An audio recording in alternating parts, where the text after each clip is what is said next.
민수기 1장 34절에서 46절까지 말씀을 살펴보도록 하겠습니다.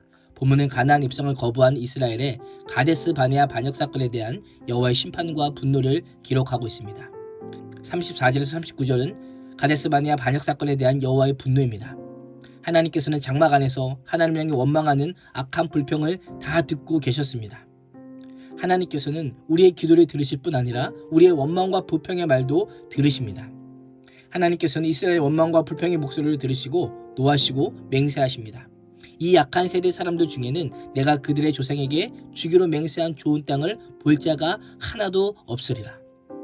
가나안 땅을 유업으로 주시겠다는 그 약속을 철회하십니다.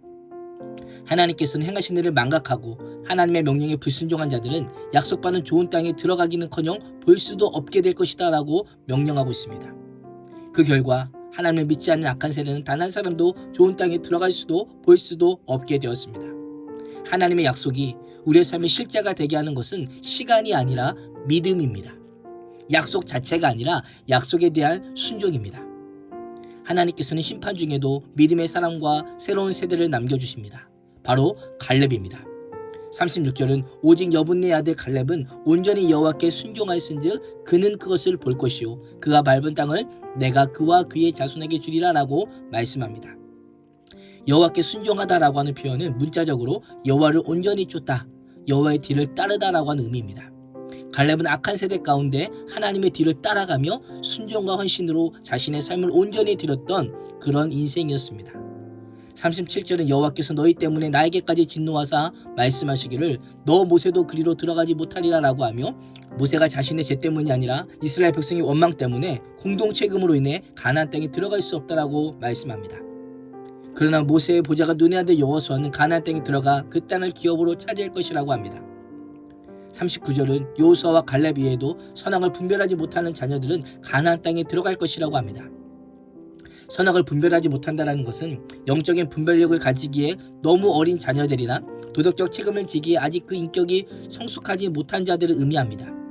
이들은 공동체 의사 결정이나 행동에 책임이 없었기에 광야에서 죽지 않을 수 있었던 겁니다. 이것을 선악을 분별하지 못하는 어린 자들이 세상을 떠나면 천국에 가는 것과 연결지어 생각하는 것은 큰 오산이라는 것을 우리는 기억하고 말씀을 봐야 합니다. 40절에서 44절은 여호와의 명령을 다시 거역하는 이스라엘입니다.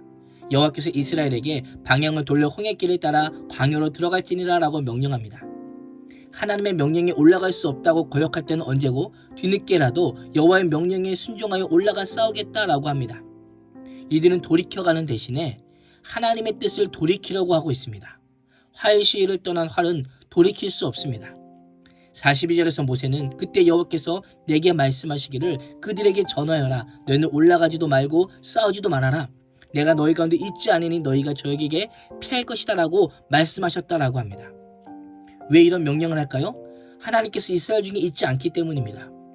하나님께서 성막을 세우신 목적이 무엇입니까? 내가 그들 중에 거하려고입니다. 하나님께서 우리를 선택하신 이유는 우리와 함께 하시기 위함, 즉 임마누엘입니다. 하나님께서 함께 하시지 않는 인생은 아무런 의미도 없고 힘도 능력도 없는 무등한 인생임을 기억해야 됩니다. 그럼에도 불구하고 이스라엘은 가나안 땅에 대한 공격을 감행합니다. 43절은 내가 너에게 말하였으나 너희가 듣지 아니하고 라고 하면서 여호와께 불순종함을 지적합니다. 이스라엘을 먼저 올라가라는 명령에는 올라가지 않겠다라고 하고 이후에는 올라가지 말라는 명령에 올라가겠다. 하라고 하는 것은 안 하고 하지 말라고 하는 것은 하는 마치 청개구리와 같은 모습을 보이고 있습니다. 이것은 믿음이 아니라 만영이고 교만입니다. 하나님 없이 나의 스스로의 힘으로 하나님을 감동시키겠다라고 하는 오만인 것입니다. 순종으로 이어지지 않는 뉘우침과 깨달음은 회개가 아닙니다. 참된 회개는 자신의 죄에 대한 깨달음은 물론 뉘우침이 반드시 있습니다. 철저한 순종을 동반하는 것입니다. 44절은 여호와의 말씀에 거역한 결과를 묘사합니다. 산지에 살던 아모리 족속이 이스라엘을 보고 벌떼같이 쫓았다라고 말씀합니다. 이스라엘은 벌떼에 쫓기듯 아모리 족속 앞에서 무기력해졌습니다. 44절의 쳐서라고 하는 단어는 파쇄하다, 쳐서 가루로 만들다라고 하는 의미입니다. 아모리 족속이 얼마나 이스라엘 백성들을 무력화시켰는지 이스라엘 군대가 산산조각이 나고 말았던 겁니다. 하나님께 불순종한 결과 처참하게 패하고 만 것입니다. 이스라엘의 패배는 하나님께서 떠나시면 이스라엘은 아무것도 할 수 없음을 분명하게 보여줍니다. 이스라엘은 하나님께서 떠나시면 아무것도 할 수 없음을 몰랐던 것입니다. 요한복음 15장 5절은 나는 포도나무에 너희는 가지라 그가 내 안에 내가 그 안에 거하면 사람이 열매를 맺나니 나를 떠나서는 너희가 아무것도 할 수 없음이라 라고 말씀합니다. 올 한 해 우리도 하나님을 떠나서는 아무것도 할 수 없습니다. 성경은 분명히 아무것도 그 무엇이라도 작은 것 하나라도 할 수 없다고 지적합니다. 세상과의 싸움에서 산산조각이 나고야만은 연약한 존재임을 우리는 반드시 기억해야 합니다. 45절과 46절은 여호와께서 듣지 않으심을 묘사합니다. 이스라엘은 아모리 족속과의 전쟁에서 산산조각이 나자 다시 여호와께 돌아옵니다. 여호와 앞에서 통곡하지만 여호와께서 이스라엘의 소리를 듣지 않으십니다. 이스라엘에게 귀를 기울이지 않으십니다. 하나님의 소리를 외면하던 이스라엘이기에 하나님께서도 그들의 소리를 외면하십니다. 하나님께서는 이스라엘의 회개에 귀를 기울이지 않으십니다.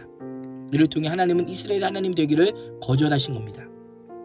우리 또한 급할 때만 찾는 하나님, 조금이라도 살만하면 잊어버리는 하나님, 내 원과 뜻대로 사는 인생에게 하나님도 하나님 노릇을 포기하실 때가 있음을 기억하며 구원의 은혜에 믿음으로 순종하고 반응하는 한 해가 될 수 있기를 주님의 이름으로 축복합니다. 기도하겠습니다. 하나님, 내가 원하는 때와 방식의 순종이 아닌 하나님께서 원하시는 때와 방식으로 순종하는 믿음의 사람 되게 하여 주옵소서. 예수님의 이름으로 기도합니다. 아멘.